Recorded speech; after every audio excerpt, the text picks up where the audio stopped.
നമശിവായ. വല്യച്ഛൻ്റെ അനുഗ്രഹം എല്ലാവർക്കും ഉണ്ടാവട്ടെ. നിലവിൽ ക്ഷേത്രം ഏറ്റെടുക്കുന്നതിനെ പറ്റി ഒരു വീഡിയോ നമ്മൾ മുമ്പ് ചെയ്യുകയുണ്ടായി.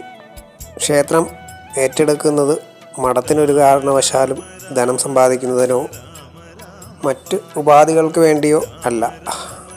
ക്ഷേത്രത്തിൽ സമിതി പോലുള്ള സംഘടനകൾ ക്ഷേത്രത്തിൻ്റെ വരുമാനം അനുസരിച്ചാണ് ക്ഷേത്രങ്ങൾ ഏറ്റെടുക്കുന്നത്. അപ്പം പ്രാപ്തിയില്ലാത്ത ക്ഷേത്രങ്ങളെ നിത്യപൂജ മുടങ്ങാതെ പോകണം എന്നുള്ള ഒരു ഉദ്ദേശത്തോടു കൂടി മാത്രമാണ് മുന്നോട്ട് വെച്ചത്.